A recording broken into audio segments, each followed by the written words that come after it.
if you would just let him come with you and you just let bygones be bygones, and it was some little petty shit anyways, he would have possibly lived. Yes, I'm a Gemini. I tell you shit to the heart, like when little shit happen, like, and I had to get past that little stage in my life. Like, I can't hold grudges no more. Like. Tampa police looking for whoever's responsible for a shooting that left a Florida rapper dead. It happened early Sunday morning outside a hotel. Charles Jones was among the 4 people shot. Fans knew him as Julio Foolio. So they rap to diss me so they can get views, so I can respond. Focusing on Yungeen Ace, this tragic event highlights the brutal reality of their ongoing conflict, showing just how deadly this rivalry has become. I heard probably 2 series of shots, maybe like 5 shots each. And then probably like 5 minutes later, just heard some voices. Rapper Charles Jones, better known as Julio Foolio, was celebrating his 26th birthday in Tampa when the festivities turned tragic. Jones's longtime attorney has shared limited details about what happened, but the Tampa Police Department has confirmed to XXL Magazine that Foolio, along with 3 others, was shot outside the hotel. According to a statement from Tampa Police, they received a 911 call at approximately 4:40 a.m. for an incident at 11606 McKinley Drive. When officers arrived, they found 4 people injured. Sadly, Foolio was pronounced dead at the scene, while the 3 other victims were taken to the hospital for treatment. The police are now investigating the events leading up to the shooting and are working to identify those involved. In a more recent report, Foolio's attorney told News 4 Jax that Foolio had been staying at an Airbnb to celebrate his birthday. However, the host asked him to leave because there were too many guests. Foolio and his friends then relocated to a hotel, where they were ambushed by an unknown group. Social media posts point to the rapper celebrating his birthday, and witnesses say the celebration was abruptly interrupted by the attackers. Now, authorities are on the hunt for those involved in this incident. It's safe to say that this event is part of their ongoing feud, and it's possible that Yungeen Ace ordered the hit as suggested in his song. To understand the situation better, let's delve into Foolio's backstory and the gang's history. When examining why Yungeen Ace's ATK and Foolio's KTA are regarded as some of the most dangerous gangs in Jacksonville, one only needs to look at their history of senseless conflict and fatality. To begin, KTA was involved in the tragic event of Corbin Odell Johnson on July 11, 2018. The vibrant 18-year-old last FaceTimed his friends at 4 in the afternoon, unaware it would be their final conversation. He mentioned that he was at Amazon for a job interview and was awaiting a ride. His father dropped him off for a UPS interview at 5 p.m., picking him up 45 minutes later, then driving him to his mother's residence on Bisque Bay Circle at 8 p.m. His mother last saw him at 9:30 p.m. that night. The following morning, his father's unanswered text at 8:45 a.m. sparked alarm. By 6:30 p.m. on July 13th, the family reported Corbin missing, initiating an investigation by the Jacksonville Sheriff's Office. Despite efforts, no progress was made. Days turned into weeks, weeks into months, and a year of agonizing uncertainty followed. As the first anniversary of Corbin's disappearance approached, the family planned a memorial at Riverside's Memorial Park. However, fate took a tragic turn. On the evening of July 11, 2019, a man clearing land off Utsi Road made a shocking discovery. Corbin's skeleton was found wrapped and buried, bringing a devastating end to the search. Following this discovery, Foolio was active on Instagram, making insensitive comments about Corbin's fate. They let Corbin get kidnapped, man. That shit crazy, man. The Corbin. Got this stupid kidnapped. They found the bones. Now, if you're wondering why Foolio would go online and mock such a tragic incident, you only need to look back a few months to another heartbreaking event involving one of their own. In the heart of Jacksonville, 16-year-old Adrian Gaynor Jr., also known as Bibby, and a student at Grand Park High School, met a chilling fate that left the city reeling with questions and his family in deep sorrow. Bibby's life was tragically cut short in a parking lot at his friend's residence, sparking an outcry for justice. The incident, which took place on February 25, 2019, at the Hilltop Village Apartments on West 45th Street, saw Bibby fall victim to multiple gunshot wounds. The area where he spent time was littered with rifle shell casings, marking his desperate attempt to escape his assailants. Witnesses reported seeing Bibby chased down, falling under a hail of bullets as he tried to shield himself with his hands in a futile effort to survive. According to the arrest warrant, Hakeem Robinson known as K-Sue and an affiliate of ATK, callously approached Bibby and shot him at close range in the back of the head. Shockingly, after Bibby's demise, Robinson took to social media to post photos and videos seemingly bragging about the incident. This brazen display of disregard for human life added another layer of horror to the case, intensifying the community's grief and anger. But the disrespect didn't stop there. It was revealed that Robinson and his associates went further, desecrating Bibby's grave and mocking his family at every opportunity. They defiled his resting place, spitting and urinating on it, and relentlessly taunted Bibby's relatives, compounding their suffering and anguish. Tore up his grave, they spit on his grave, they urinated on his grave, they made fun of our rallies or whatever, they made fun of us marching, they mocked us. Both ATK and KTA have left a trail of heinous crimes in their wake, with their leaders Foolio and Yungeen Ace often portrayed as nothing short of monsters. But what are the origins of these gangs, and why are they locked in such a vicious feud? Before the notorious ATK gang gained notoriety in Jacksonville, there was the Ying Gang. It was in this environment that a young rapper, Yungeen Ace, began to carve out his reputation, not only through his music, but also as a rising figure of influence in the gang scene. With a microphone in one hand and his reins of leadership in the other, Ace's rise in the rap industry mirrored his ascent within the gang hierarchy. His lyrics, raw reflections of street life, became anthems that resonated deeply, earning him both fans and loyal followers. As Yungeen Ace's influence grew, so did his interactions with gangs on Jacksonville's east side. This period saw strategic alliances and shrewd negotiations, with Ace's charisma and street credibility bridging divides between different factions. The ATK gang, which stands for Aim to Kill, emerged as a formidable force commanding attention and respect across the city. Meanwhile, another entity was rising in the shadows, the KTA gang, known for its chilling acronym Kill Them All. KTA's origins can be traced back to the remnants of the notorious PCE gang, which had once wreaked havoc in Jacksonville. After PCE's top members were apprehended for serious crimes, a power vacuum emerged, eagerly filled by those seeking leadership and direction. Enter Charles Jones, better known on the streets as Foolio. Jones's life was steeped in the conflict that plagued the city, having witnessed the loss of many friends to gun incidents. These experiences shaped him into a leader both feared and respected. With remnants of the PCE rallying behind him, Foolio orchestrated a takeover of North and South territories, solidifying his control through strategic alliances and sheer force. The feud not only earned him 1.1 million Instagram followers, 600,000 subscribers on YouTube, and over 1 million monthly listeners on Spotify, but also made headlines for its aggressive and deadly consequences.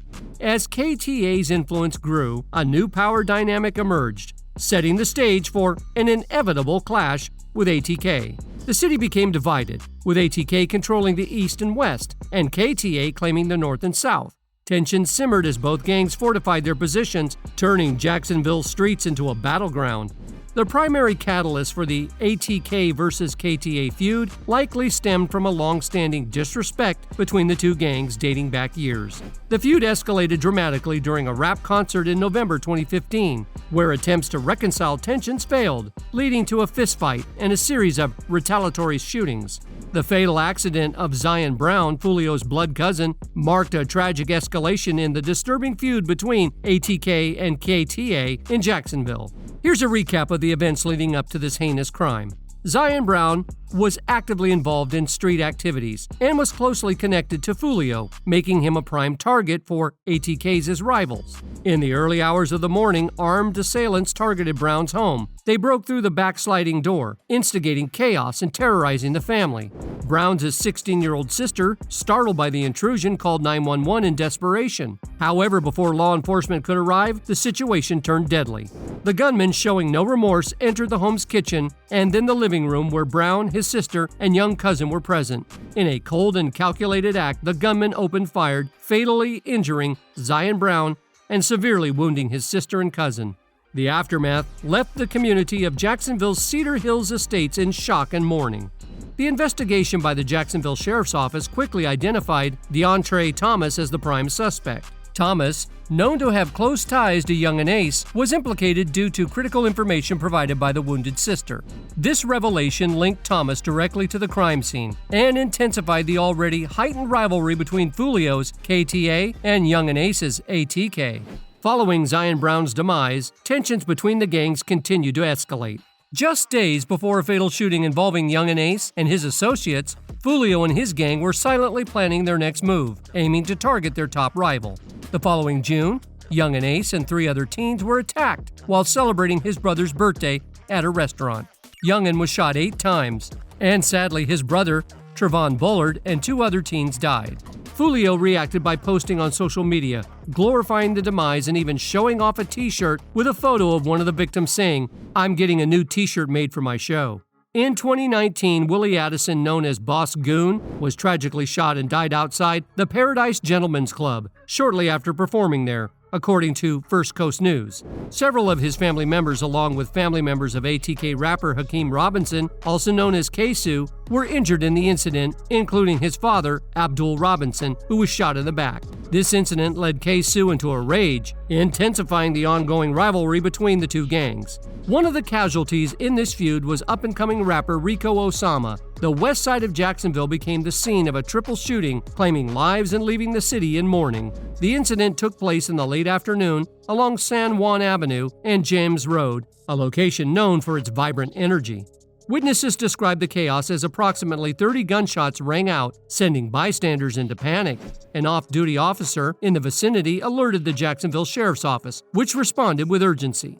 They discovered 3 adult males, victims of the shooting. The parking lot was littered with shell casings, and the plaza building, along with other several parked cars, bore the marks of the attack. Rico Osama, whose real name was Julian House, was among the victims. Sadly, pictures on his Facebook page showed him with his newborn child, born the same month he was gunned down. Rico Osama wasn't the only rapper from KTA to be targeted. Charles Quentin McCormick, known to fans as Lil Buck, became another casualty in a string of brutal shootings. He lost his life in a dramatic incident on a day that dawned like any other in Jacksonville. It was late Wednesday morning when the sounds of gunfire pierced the air. Lil Buck, a 23-year-old with dreams in the rap music scene, was in the parking lot of Dames Point Plaza. Around 11 in the morning, the tranquility of the day was shattered. An off-duty officer witnessed a drive-by shooting that claimed the young rapper's life. The assailants gunned down Lil Buck in broad daylight. The officer sprang into action, giving chase as the perpetrator's vehicle sped away. The pursuit was intense, and the suspect's car eventually crashed nearby. 2 men emerged from the wreckage, broke into a stranger's home, and held the homeowner hostage in a desperate attempt to evade capture. They were even caught on camera jumping over fences and running through yards. The men's escape plan involved a getaway in a Dodge Charger or Challenger, a vehicle that would later become key evidence. As the dust settled on the scene, the Jacksonville Sheriff's Office launched a full-scale investigation into Lil Buck's demise. The investigation was meticulous, and detectives combed through every lead. The breakthrough came when K-Su was identified as a suspect. His name was not known to law enforcement due to his gang affiliations. Tracked down to Atlanta by the Fulton County Sheriff's Office, K-Su was apprehended and extradited to Jacksonville. He joined 6 others awaiting trial for their involvement in the attack. The arrest was a statement against the gang conflict that had taken root in the community. In March 2021, the feud intensified when Yungeen Ace, along with Spinner Benz, Wappa Wit Da Choppa, and Fast Money Goon, released the song Who I Smoke. This track sampled Vanessa Carlton's 2002 hit, 1,000 Miles, and included a chorus that named deceased members of track When I See You, which began with a news report about the 2018 accident that claimed Yungeen Ace's brother's life. The provocative music video showed Foolio dancing in a cemetery with photos of Yungeen Ace's deceased brother and friends. People in another car that pulled up beside them started shooting at them. Last October, Foolio was shot in the foot in what the Jacksonville Sheriff's Office described as an ambush. The car he was driving was riddled with bullet holes, as reported by First Coast News. Investigators have linked this organization to a series of incidents in Jacksonville. Many names are associated with ATK, with some sources suggesting they could be responsible for 15 or more demises. The animosity between the 2 crews had been simmering for years, leading to several tragic events. Both Foolio and Yungeen Ace have briefly addressed their feud in interviews, but have mostly avoided delving into details. In July 2021, Foolio spoke with Vlad TV about Yungeen Ace dissing his deceased brother on Who I Smoke. He claimed that some people on that track used to be his fans before switching sides. When asked if he thought the beef should be squashed to prevent more altercation, Foolio suggested that they might sit down and talk about it sooner or later. He revealed that he had already spoken with Yungeen Ace a few times and claimed that neither wanted to harm the other. However, Yungeen Ace denied ever meeting Foolio in person and claimed that Foolio and his crew were just dissing him for likes and views. Yungeen Ace said, I don't know him. I never seen him before in my life. In person? Never seen him before. Okay. No, but actually, none of them. Anybody in my city that's into me who rap. When asked if they had communicated, Yungeen Ace admitted they had DM'd each other before but downplayed the idea of working things out. Fans speculated that Foolio's comment about ending the beef meant he intended to catch Yungeen Ace off guard, not to make peace. This ongoing feud continues to claim lives and devastate the community. Just hours after Foolio's demise, Yungeen Ace released a new diss track titled Do It, which some interpret as an admission to ordering a hit on Foolio. Yungeen Ace posted a now-deleted tweet stating, "That boy going back the same day he came in," seemingly referred to Foolio, who tragically passed away on his birthday. The disrespect continued as Yungeen Ace recently dropped another diss track called Game Over, a title that speaks volumes about his intentions. Reports suggest that federal authorities are investigating Yungeen Ace's involvement in the incident, and he has since gone into hiding. In a strange turn of events on June 28th, Foolio's Instagram account was hacked. The hacker left a comment on one of Ace's posts, specifically on the music video link for Game Over, using a trash can emoji. This gesture, reflecting the song's content, takes on a grim tone considering Foolio's absence. Yungeen Ace noticed the comment and replied promptly. He sarcastically wrote, "You still messing with me, dude?" accompanied by laughing emojis followed by, "I love you forever." Ace's expression of love appears to be ironic, given the harsh nature of his recent diss tracks aimed at Foolio. Fans have expressed their sadness over the situation, noting that it is a senseless cycle with no winners. Many fear that Foolio's demise will only escalate the confrontation further.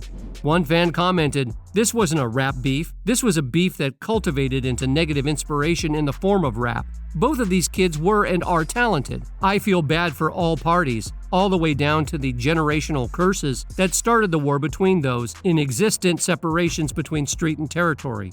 Another one added, "Yungeen Ace just happy he don't have no one dissing him anymore." What are your thoughts on this unfortunate situation? Do you think there's any hope for the conflict to settle, or will Foolio's passing intensify the street tensions in Florida?